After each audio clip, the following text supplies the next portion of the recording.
Assalamualaikum warahmatullahi wabarakatuh. Selamat datang kembali di channel Keramat Horor. Kali ini saya akan menceritakan dari pengalaman narasumber termasuk beberapa temannya ketika dia bekerja di salah satu apartemen. Jadi saat itu si narasumber ini bekerja di apartemen yang belum selesai. Namun siapa sangka apartemen tersebut berdiri dari lahan kosong, dan lahan kosong tersebut ternyata cukup angker juga. Dan si narasumber termasuk rekan-rekannya harus mengalami cerita yang cukup menakutkan. Bagaimana kisahnya? Simak terus videonya sampai selesai. Dan seperti biasa, sebelum mulai ke ceritanya, siapkan kopi, siapkan cemilan supaya saat mendengarkan lebih santai. Kalau sudah, kita mulai saja ke ceritanya. Cerita ini terjadi pada tahun 2012 sampai 2013. Saat itu, aku sudah selesai magang di akhir tahun 2011 di kampusku. Jadi saat itu, untuk skripsi aku pending dulu. Aku nunggu teman-teman yang masih ngulang mata kuliah. Karena merasa masih punya banyak waktu luang, aku memanfaatin buat nyari aktivitas di luar kampus. Seperti ikut komunitas fotografi, Android Balang, dan beberapa komunitas sosial lainnya. Pada saat itu, aku pun menerima job grafis desain dan fotografi sebagai freelance. Singkat cerita, ada senior kampusku yang kebetulan kakak kelasku sewaktu SMA. Sebut saja namanya Niko. Mas Niko sama seperti aku. Dia nyari kerja sampingan selama ngerjain skripsi. Di kampusku, sangatlah wajar kalau angkatan-angkatan tua itu lama lulusnya, karena mereka asik buat nyari duit. Nah, Mas Niko ini dulunya kerja di I.O. yang ngurus event-event produsen HP, laptop, dan properti. Sampai akhirnya dia jadi sales properti di Surabaya. Beberapa kali dia meminta bantuanku untuk bikin desain promo jualannya, seperti desain poster event, brosur, dan lain-lain. Tapi namanya freelance, ya dibayar oleh individu juga, upahnya yang kuterima tidak terlalu besar. Setelah beberapa kali order, aku ditawari oleh Mas Niko ini untuk kerja di developer tempat dia kerja. Tentunya sebagai grafis desain dengan status karyawan kontrak selama 6 bulan. Lalu diperpanjang 12 bulan. Ya gajinya lumayan lah buat anak kuliahan sepertiku yang memang belum lulus S1 saat itu. Setidaknya ada penghasilan pasti di tiap bulannya. Oleh karena itu, selama bekerja di sana, aku numpang nginep di kosan temanku yang kuliah di Surabaya. Ya kalau weekend aku baru balik ke Malang. Waktu itu, developer tempat aku kerja sedang bikin proyek baru, yaitu sebuah apartemen mini class 3 tower. Karena itulah tenagaku dan pikiranku dibutuhkan. Pertama kali aku ke sana, aku sempat heran karena aku pikir sudah ada kantor marketingnya yang megah. Ternyata masih berupa lahan kosong dengan pepohonan tinggi dan besar serta tumbuhan-tumbuhan yang lebat. Tapi kantor untuk kita ini sudah disiapkan di basement di bawah parkiran sebuah restoran.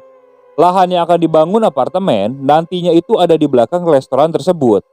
Nah, seperti urban legend yang sering kita dengar, bahwa lahan kosong biasanya dihuni oleh makhluk-makhluk dimensi lain. Terlebih lagi, banyak pepohonan tinggi dan besar.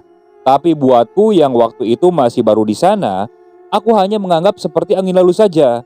Yang penting, aku bekerja di sana benar dan pastinya dibayar. Cerita mistis pertama kali aku dapatkan dari seorang driver. Sebut saja namanya Pak Gito. Dia ini aslinya orang Kediri. Dia di sini jadi supir salah satu manajer di kantor. Keluarganya tinggal di Kediri. Jadi setiap setelah nganterin manajer pulang, dia ini balik ke kantor. Kebetulan di kantor dikasih ruangan yang dijadikan kamar buat tidur supir dan OB. Waktu itu pada pukul 9 malam, aku dan beberapa karyawan kantor lemburan, karyawan di sana juga mayoritas kan masih single. Jadi mereka bekerja sampai malam juga nggak masalah. Nah tiba-tiba Pak Gito ini turun dari tangga sambil lalu masuk ke ruangan tempat kita sedang berkumpul. Tampak dari mukanya ini seperti pucat, sambil memakai sarung yang dikalungin dan bawa bantal juga. Kita kan bingung lihat dia seperti itu. Nah ditanyalah, "Pak, kenapa?" Pak Gito malah tanya balik, "Yono mana Yono? Dia tidur di sini?" "Gak tahu Pak, tuh lagi bersih-bersih di ruangan bos kali Pak," jawabku seperti itu. Lalu Pak Gito nyamperin Pak Yono. Setelah itu, kita lanjut kerja tanpa tahu apa yang terjadi sampai kita pulang. Nah, besok siangnya pas makan siang, kita lagi istirahat ngerokok sama Pak Yono. Di situ kita baru tahu cerita sebenarnya, kenapa Pak Gito semalam tahu-tahu ke ruangan kita. Pak Yono cerita, ternyata semalam Pak Gito ini diisengi di kamar tidurnya. Saat Pak Gito sedang tidur, tiba-tiba dia merasa ada istrinya ini tidur di sebelahnya. Karena setengah sadar, Pak Gito ini langsung memeluk istrinya itu. Namun sesaat kemudian dia menyadari bahwa istrinya kan di Kediri. Di situ dia langsung terdiam. Dia coba membuka matanya pelan-pelan. Namun saat matanya terbuka, dia melihat ada sesosok pocong lengkap dengan kain kafannya yang lusuh. Itu sudah dipeluk dengan Pak Gito yang disangka istrinya itu. Pak Gito langsung ketakutan dan akhirnya berlari ke ruangan kita malam itu. Akhirnya Pak Gito dan Pak Yono pun tidur di ruangan kerja kita. Tak ada yang berani tidur di kamar mereka. Sorenya kita ramai-ramai nanyain kebenaran cerita ini ke Pak Gito dan ia pun mengiyakannya. Setelah kejadian yang dialami oleh Pak Gito ini, aku memang sering mendengar cerita-cerita seram lainnya. Pak Yono juga pernah bercerita. Dia sering melihat bayangan putih lewat tangga di sebelah kantor ketika dia sedang bersih-bersih kantor pada malam hari. Dan di sana posisinya karyawan juga sudah pada pulang. Jadi tidak ada siapa-siapa. Ditambah lagi, posisi kantor di basement dan kaca jendela menghadap ke arah tangga. Jadi siapapun yang lewat pasti akan kelihatan. Security juga pernah bercerita kalau ketika dia pernah patroli pada malam hari, saat dia menuruni anak tangga, dia melihat dari luar jendela ini ada sosok perempuan rambutnya panjang. Perempuan ini masuk ke arah toilet dan pantry. Karena khawatir kalau si perempuan itu maling, dia langsung masuk ke arah kantor. Namun ternyata saat dia cek ke arah toilet dan pantry, semuanya kosong. Dan security itu tak lama kemudian dia mendengar tawa yang cukup menyeramkan. Otomatis mendengar tawa yang seperti itu, security itu langsung berlari keluar karena ketakutan. Aku yang mendengar cerita-cerita tersebut hanya terdiam. Masa iya? Apa benar di sini tempatnya angker? Padahal aku sendiri belum mengalaminya. Namun siapa sangka 3 hari setelah itu aku harus mengalaminya. Posisinya saat itu aku terpaksa lembur untuk kerjain beberapa desain karena mau dipakai meeting oleh si bos besok paginya. Karena aku kerja pakai PC kantor, jadi aku tidak mungkin bawa pulang. Alhasil mau semalam apapun aku harus kerjain di kantor. Waktu sudah menunjukkan pukul 10 malam. Teman-temanku yang tadinya cuma nemenin sambil main game dan nonton film sudah pada pulang. Di kantor tinggallah aku sendiri.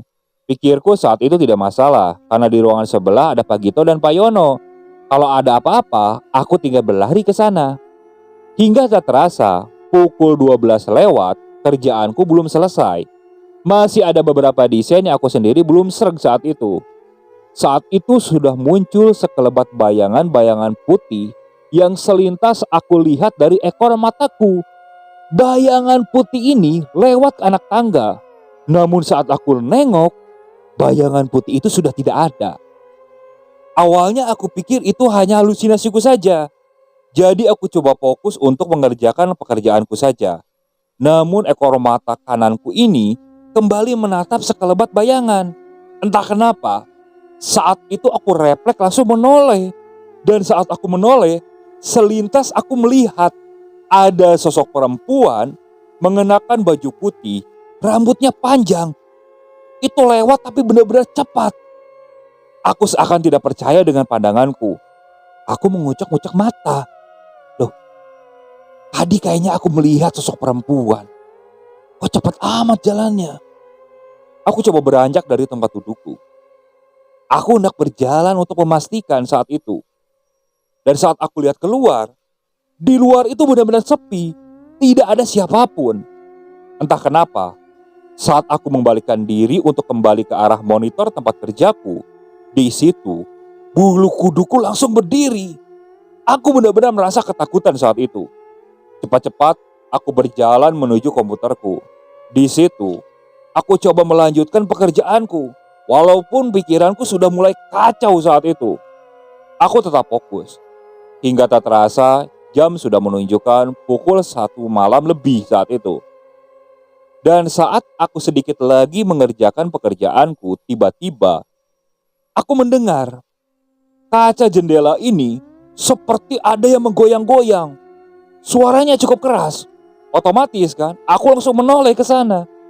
Saat aku menoleh, di situ aku tidak melihat ada siapapun. Padahal jelas-jelas aku mendengar kaca itu seperti digoyang-goyang oleh seseorang. Di situ aku langsung bilang, "Woi, jangan ganggu. Aku di sini kerja. Aku juga gak ganggu kalian. Please, jangan ganggu saya. Bentar lagi juga pekerjaan saya ini selesai dan saya janji saya akan pulang." Setelah aku bilang seperti itu, tiba-tiba suasana di sana ini benar-benar sepi, hening, tidak ada bunyi apapun. Bahkan dengkuran Pak Yono pun tidak terdengar sama sekali. Aku terdiam beberapa saat, hingga akhirnya aku melanjutkan pekerjaanku. Tak terasa, waktu itu pukul 1 lebih 30 menit. Aku sudah selesai mengerjakan laporanku. Aku mulai beres-beres saat itu. Dan saat sudah beres-beres, aku hendak melangkah keluar. Entah kenapa, bulu kuduku ini benar-benar merinding. Aku merasa ketakutan. Di dalam hati kecilku, waktu itu aku ingin masuk ke ruangan tempat Pak Yono tidur. Jadi terlintas di pikiranku aku akan tidur saja di kantor malam itu. Tapi waktu itu kakiku melangkah terus ke arah luar. Dan saat aku keluar, di situ aku mendengar suara tawa perempuan pelan. Suaranya benar-benar pelan tapi jelas. Aku langsung menoleh ke arah sumber suara. Karena aku yakin sumber suara ini tidak jauh dariku. Dan saat aku menoleh, di situ aku melihat ada sesosok perempuan. Dia sedang berjongkok. Rambutnya panjang hingga menutupi wajahnya. Bodohnya aku saat itu malah menghampiri sosok perempuan itu. Di dalam hati kecilku, padahal sudah melarang aku mendekati sosok perempuan itu. Namun kakiku seakan melangkah mendekat ke arah perempuan itu dan tidak bisa aku tahan. Hingga akhirnya aku sampai di hadapan perempuan itu. "Maaf mbak, kenapa mbak?" Perempuan itu hanya tertawa sambil menutupi wajahnya dengan rambut. Karena penasaran, aku pun akhirnya berjongkok berhadap-hadapan dengan perempuan tersebut. Hingga tak berapa lama, aku mencium ada aroma melati yang cukup menyengat saat itu. Di situ, perasaanku sudah semakin tidak enak. Dan tak berapa lama, sosok itu tiba-tiba berdiri. Posisiku masih berjongkok saat itu di bawah perempuan tersebut. Saat aku berjongkok, otomatis aku melihat ke atas. Dan di atasku terlihat wajah perempuan itu benar-benar menyeramkan. Wajahnya sedikit rusak. Matanya bolong sebelah. Ditambah lagi, dia tersenyum menyeringai ke arahku. Seakan ingin meraihku. Otomatis saat itu aku langsung loncat ke belakang. Aku langsung berlari. Aku berlari kembali masuk ke dalam. Tujuanku yaitu kamar Pak Yono saat itu. Aku bergegas masuk ke sana. Pak, tolong pak, bangun pak. Pak Gito dan Pak Yono saat itu langsung terbangun. "Kenapa Mas Hendra?" Pak, ada setan pak, ada setan." Pak Yono saat itu langsung terbangun dengan muka yang sangat sadar. "Setan di mana?" "Itu pak, di luar pak. Ada perempuan pakai baju putih pak." "Udah biarin, jangan diwirauin." "Atuh saya gimana pulangnya pak?" "Udah, Mas Hendra, sekarang gak usah pulang, mending nginep aja di sini. Daripada pulang itu setan yang ngikutin." Mendengar ucapan Pak Yono seperti itu, aku pun jadi semakin ketakutan. Hingga akhirnya malam itu pun aku menginap di sana. Aku tidak mau kalau nanti malam aku tidur di kosan, sosok perempuan itu malah ngikutin aku ke sana. Hingga esok pun tiba. Aku menceritakan cerita itu kepada teman-teman yang lain. Dan teman-temanku hanya tersenyum menanggapi ceritaku. karena menurut mereka, mereka sudah tidak aneh pernah melihat sosok perempuan tersebut. Sekitar 6 bulan kemudian, kantor marketing pun akhirnya selesai. Di sana hanya untuk tim sales dan marketing saja. Bangunan tersebut terdiri dari dining room, show unit, toilet tamu di lantai 1, dan meeting room, sales area, toilet, pantry, musola, ruang admin di lantai 2. Nah, salah satu di sana sebut saja namanya Pak Danu. Pak Danu adalah seorang manajer marketing di tempatku bekerja. Ruang kerjanya di lantai 2 bersama dengan admin marketing. Pada suatu malam, Pak Danu ini lembur di kantornya. Kebetulan saat itu dia lembur sendirian. Tim sales dan admin sudah pulang sehabis maghrib seperti biasa. Yuda, salah satu admin mengingatkan Pak Danu sembari berpamitan. "Pak, jangan pulang malam-malam, di sini serem." Tapi Pak Danu ini malah cengengesan. Dikiranya si Yuda ini bercanda. Ketika sudah mulai malam, pada pukul 8 malam saat itu, gangguan-gangguan kecil mulai muncul. Pak Danu masih cuek dan masih fokus pada laptopnya. Tapi memang dia dikenal cukup pemberani. Namun tiba-tiba ada remote AC yang jatuh tepat di samping mejanya. Pak Danu masih cuek sambil mengambil remote tersebut. Kemudian dia taruh di mejanya, tepat di samping laptopnya. Dia sedang fokus mengetik, namun tiba-tiba si remote AC ini jatuh kembali. Hanya kali ini berbeda, sedikit seperti dilempar.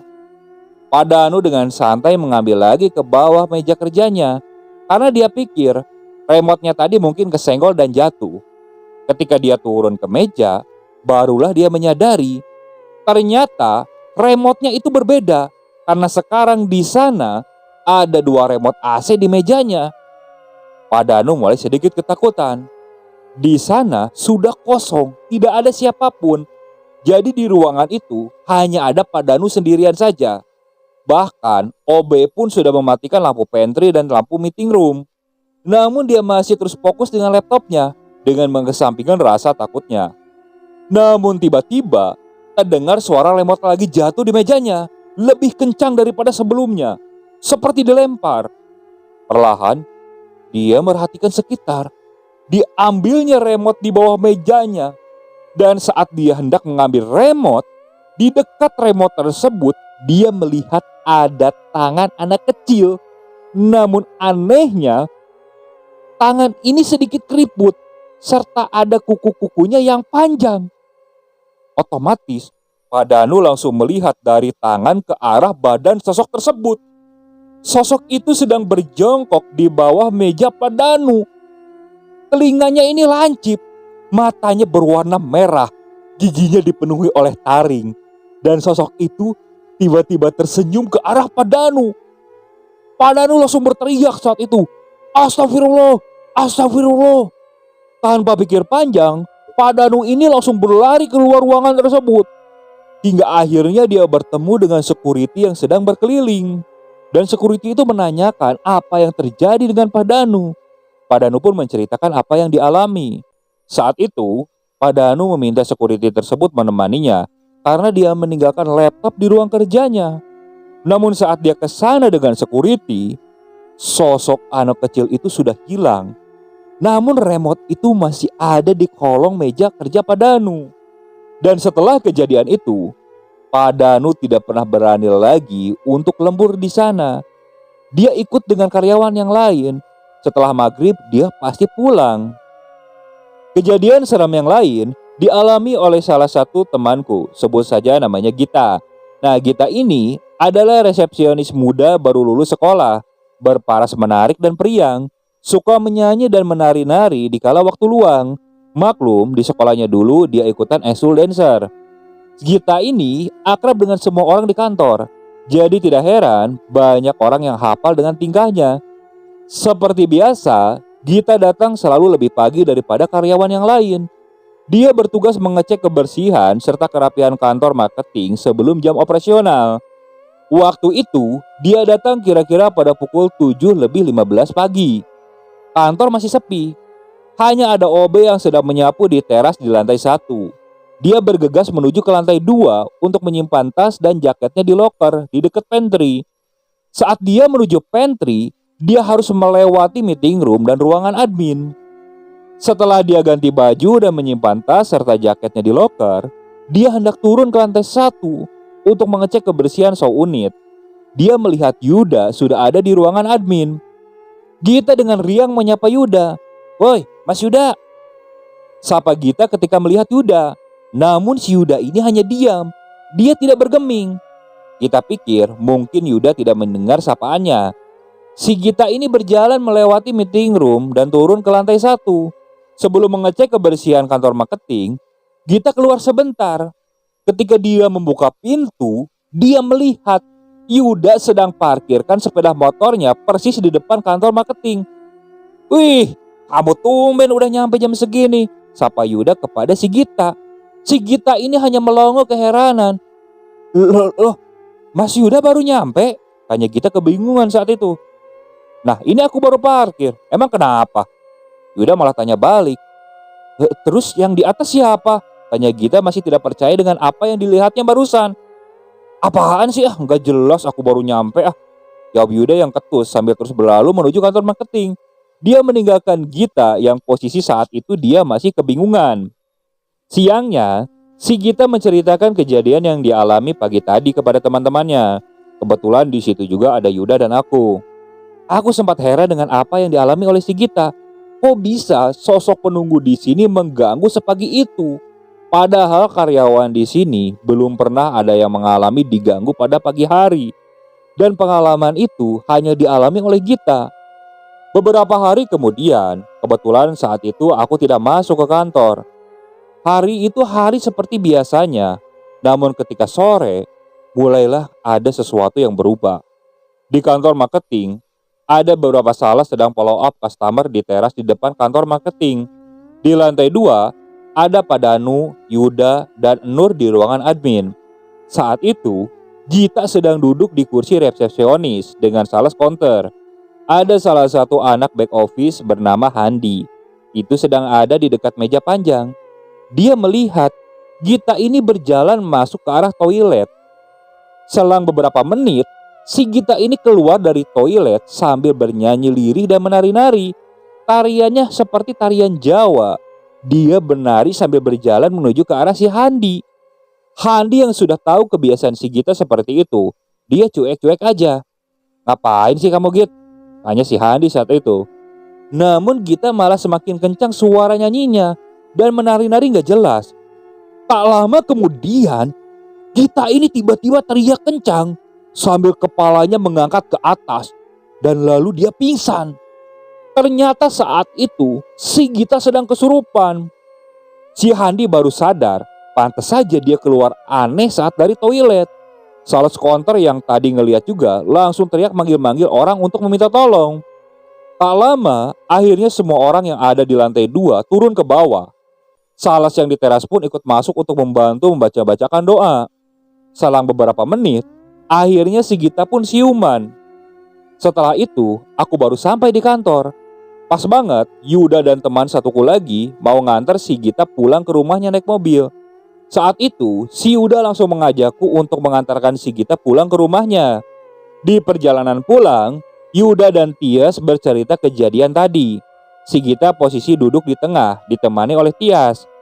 Si Gita akhirnya pun menceritakan awal-muawalnya kenapa dia bisa sampai kerasukan. Dan ternyata, Gita hari itu sedang men. Ketika dia ganti pembalut di toilet, dia membuang pembalut bekas ke tempat sampah tanpa dicuci terlebih dahulu. Saat dia membuka pintu, tiba-tiba pandangannya ini kabur dan gelap. Namun selintas, dia melihat sosok wanita menggunakan pakaian adat Jawa itu mendekat ke arahnya. Dan setelah itu, dia sudah tidak ingat apa-apa lagi. Aku tidak percaya apa yang diucapkan oleh mereka. Namun sesampainya di kantor, aku coba lihat CCTV yang di sana. Dan ternyata benar. Aku melihat di CCTV di sana, dari asalnya si Gita keluar dari toilet sampai dia pingsan. Setelah kejadian yang dialami oleh Gita, gangguan-gangguan kecil memang kerap kali terjadi. Namun kami semua coba berdamai dengan situasi seperti itu. Hingga beberapa bulan kemudian, salah satu kenalan kami, sebut saja namanya Ferdi. Ferdi merupakan tim dari QC dari pihak kontraktor yang sedang membangun apartemen. Tapi dia akrab dengan kita dari pihak development karena memang dia sepantaran dengan kita. Ditambah lagi, si Ferdi ini anaknya ramah dan mudah bergaul. Ferdi ngekos tidak jauh dari lokasi apartemen, hanya tinggal menyeberang jalan raya saja. Dia memilih tinggal tidak jauh karena pembangunan juga dilakukan sampai malam hari. Suatu malam ketika dia sedang tidur di kosannya, kejadian aneh ini bermula. Waktu itu dia bermimpi dengan latar persis seperti lokasi pembangunan. Dia duduk bersama salah satu teman QC yang sedang membicarakan pekerjaan. Mereka duduk di samping parkiran motor.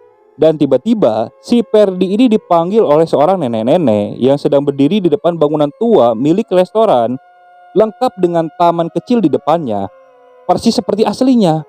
Hanya saja ini di dalam mimpi. Nampak anggota keluarga yang lain pun terlihat dari bangunan tersebut. Selain si nenek tadi, Ferdi juga melihat ada dua nenek-nenek lagi, yang satu duduk di kursi dan satu lagi berdiri di dekat pagar. Ada pula beberapa orang dewasa dan anak-anak yang berlarian di taman. Akhirnya, si Ferdi ini dipanggil oleh si nenek-nenek tersebut. Dia menghampiri ke arah si nenek-nenek itu. "Kenapa, Nek?" tanya si Ferdi saat itu. Sesampainya di muka bangunan tadi, dia melihat jelas raut muka si wajah nenek-nenek ini tampak kesal. "Ini loh, tamanku mau kamu apain? Kok dibongkar gini?" tanya si nenek itu dengan nada tinggi. "Maaf, Bah, sebenarnya bukan mau dibongkar. Karena pembangunan apartemen, taman ini harus dipindahkan, Bah." Mendengar jawaban itu, nenek tadi bukannya malah tenang, tapi malah semakin kesal. "Enak saja. Taman ini mau dibongkar, nanti cucuku main di mana?" Nenek itu semakin marah sambil menunjuk-nunjuk ke arah si Ferdi. Si Ferdi ini kaget bercampur takut mendengar teguran itu. Sontak dia bangun dari mimpinya. Tubuhnya basah oleh keringat dingin. Napas pun tersengal-sengal saat itu. Dia diam. Dia lihat ke arah jam. Jam menunjukkan pukul 2 dini hari. Dia tidak percaya dengan mimpinya barusan. Lalu dia minum air untuk coba menenangkan hatinya. Ferdi masih belum mengerti maksud dari mimpinya tadi. Karena masih mengantuk, dia pun melanjutkan tidurnya. Setelah dia terlelap, dia mimpi lagi. Anehnya, mimpinya berlanjut. Di dalam mimpinya ini, si Ferdi sudah berada di lokasi yang sama. Dia dipanggil lagi oleh seorang nenek-nenek, namun kali ini orangnya berbeda. Nenek yang kali ini lebih ramah dan hangat pembawaannya. "Nah Ferdi, maafkan si Mbah yang tadi ya. Dia memang begitu. Jadi gimana maksudnya?" tanya si nenek itu dengan lembut. Mendengar perkataan yang halus seperti itu, ketakutan si Ferdi pun langsung lenyap. "Begini, Mbah, ini kan sudah mulai pembangunan. Jadi taman ini terpaksa dibongkar. Tapi kita nanti akan bikinin yang baru di belakang. Nanti cucu-cucu si Mbah bisa mainan di sana," jelas si Ferdi. Nenek itu kemudian berkata, "Oh begitu Thomas. Ya sudah, gak apa-apa. Tadi aku sudah bilang kepada si Mbah yang barusan. Kita sudah rembukan juga. Pada dasarnya monggo saja, silakan mau dipindahkan. Tapi bilang ke bosmu untuk izin dulu. Bukan hanya dia, tapi semua karyawan yang bekerja di sini." Setelah nenek tersebut bilang seperti itu, Ferdi kembali terbangun dari mimpinya. Kali ini jantungnya berdetuk dengan cepat, lebih kencang daripada sebelumnya. Dia benar-benar tidak mempercayai apa yang barusan dialami. Mimpi macam apa yang berkelanjutan seperti ini? Dia kembali mengambil air minum. Dia habiskan langsung satu botol air minumnya. Sambil menenangkan diri, dia coba mengingat-ingat apa yang dia mimpikan tadi. Jangan-jangan memang mimpi ini seperti semacam amanah yang harus aku sampaikan. Pikiran Ferdi seperti itu. Hingga pagi harinya ketika sedang briefing, dia sampaikan amanat yang dialami di mimpi tersebut ke seluruh tim QC. Baru siang harinya ke tim development. Sampai sore harinya digelar pengajian di lokasi pembangunan yang dihadiri oleh seluruh karyawan dan kuli bangunan.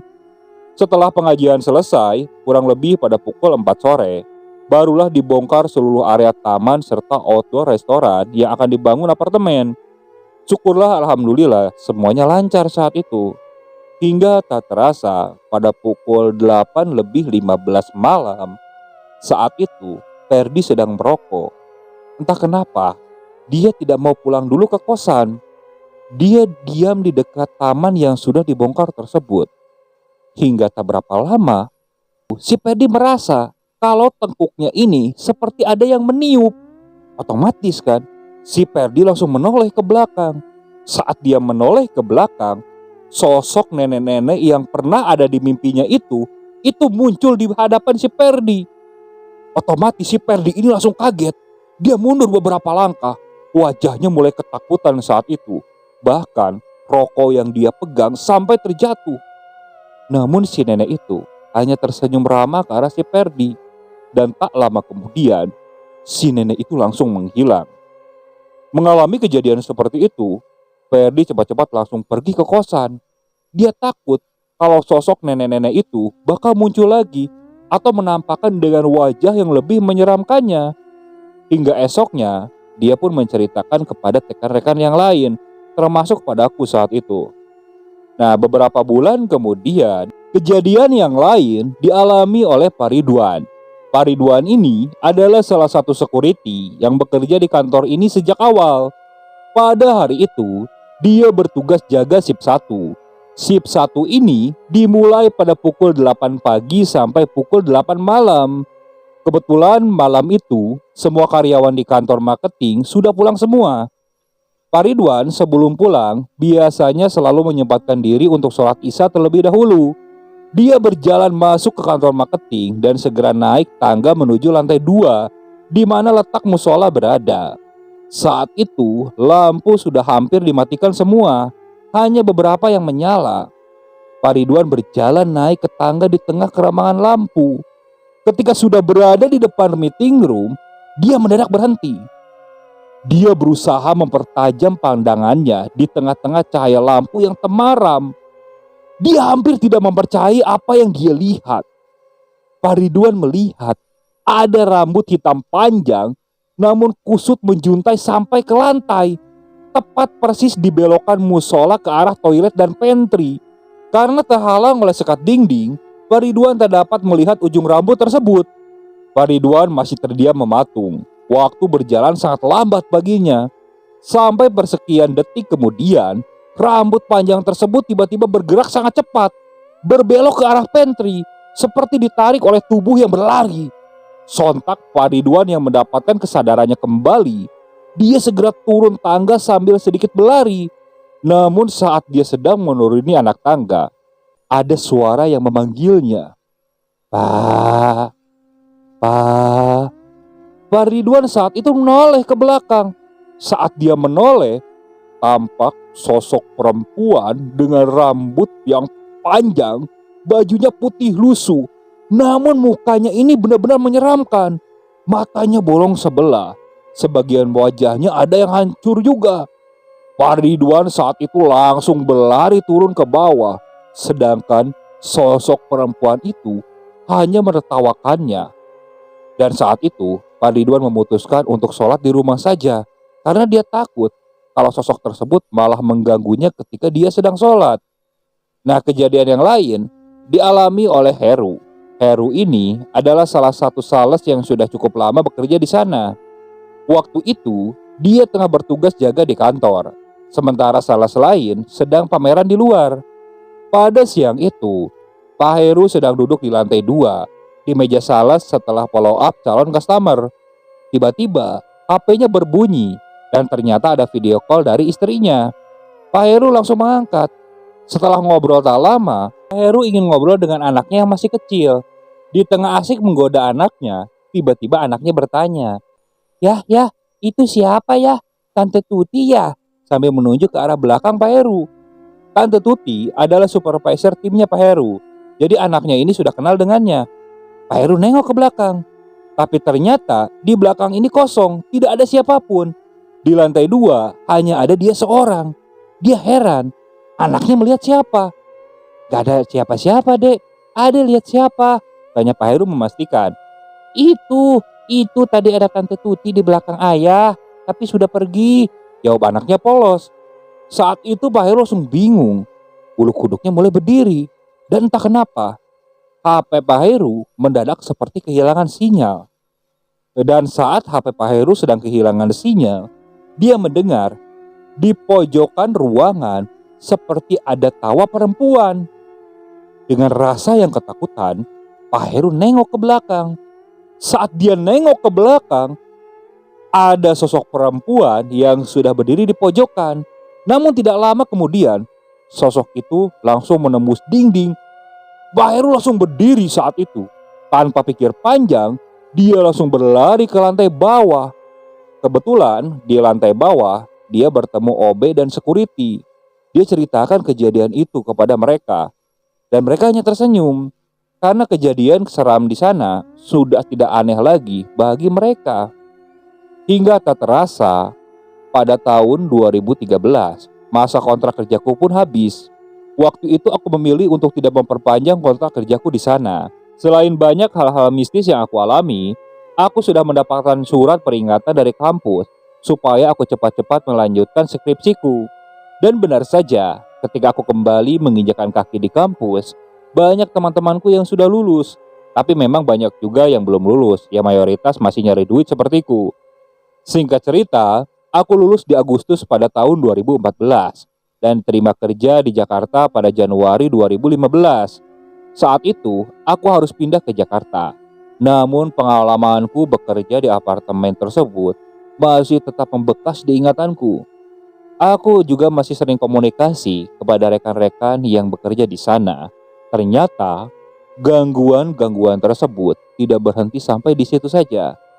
Ketika apartemen sudah berdiri, konon sosok makhluk halus itu kerap kali menunjukkan wujudnya. Oke, sekian untuk cerita kali ini.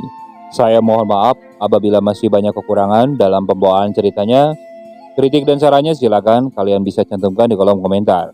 Tak lupa saya juga ucapkan terima kasih kepada para penonton yang terus setia mengikuti cerita dari channel Keramat Horor ini. Semoga kalian selalu diberikan kesehatan, dilancarkan rezekinya, dan dijauhkan dari musibah. Terus ikuti cerita-cerita yang dibawakan oleh channel Keramat Horor ini. Assalamualaikum warahmatullahi wabarakatuh.